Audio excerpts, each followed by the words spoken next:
The vlogging space has become so popular of late, and that's where DJI's handheld video stabilizer comes into play.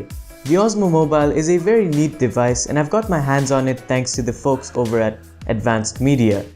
It accommodates for a variety of different smartphones and improves their video capture capability by stabilizing footage. I'm JCVP11 for GN Tech, and let's take a closer look. The Osmo Mobile connects to smartphones using DJI's application, which you can find on either the App Store or the Google Play Store, and it uses Bluetooth to give users control over the movement of their smartphone, whether it's the ability to capture video or photos via the device, or to remotely switch between cameras using the trigger switch. So how well does it work, and what are its other features? Let's start with a simple stabilization test of a run around my area. Comparing the footage side by side, as you can see, there's a world of a difference, and in fact, this thing works even for front-facing cameras, making it a delight for vloggers. The auto tracking mode was also very fun to play with, but if the object was moving too fast, the device did lose it until it came back to frame. But personally, I really only used the device to capture scenic shots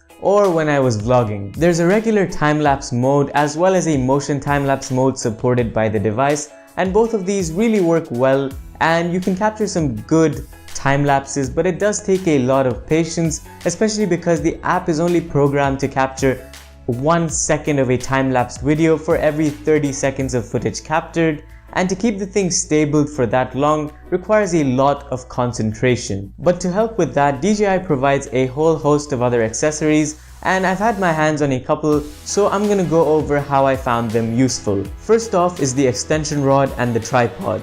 These work hand in hand to provide stability to the Osmo Mobile, which attaches very easily. The tripod is sturdy and comes with a wide base, but one thing I would have appreciated was if you could extend the extension rod a bit longer, because in my use it did fall a bit short. Over to myself in the car. The vehicle mount from DJI lets you bring all of this fun into your car. So it uses suction cups in order to attach to either your window or your dashboard, and it's a giant piece of kit, so at first I thought it would fall off, but over time I got used to it being in the car, and I've had no complaints or no falls up until now, which is the good part, and that just shows how well DJI have designed this kind of thing. But apart from that, you can use pretty much any of the features that are available to the DJI Osmo Mobile, so you can make it track your face like I'm doing so right now, and of course it stabilizes video footage. So that's what we'll get into next and see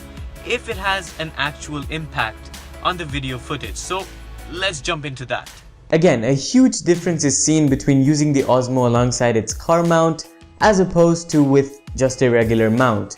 I think the Osmo car mount also adds a lot of flexibility in terms of the angle, which the ordinary mount in my case just didn't do. Smaller accessories like the straight arm extension to provide more reach and the universal mount to attach things like a light could also come in handy when you're using it on more adventurous trips. And if you're skeptical about the battery life, in my usage the battery life was amazing, and the rapid charging times using the 3.5mm headphone jack just made it an absolute pleasure to use over long periods of time. I think the Osmo Mobile is a great device for people who want to capture good quality video on the go. In my particular case, I paired it up with the iPhone 7 Plus, so I'd recommend you pair it up with a smartphone that can capture at least 1080p footage, which would be any flagship past the 2015 mark, and you should be set to go.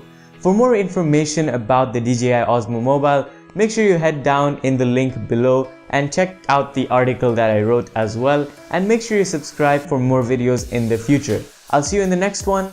Adios.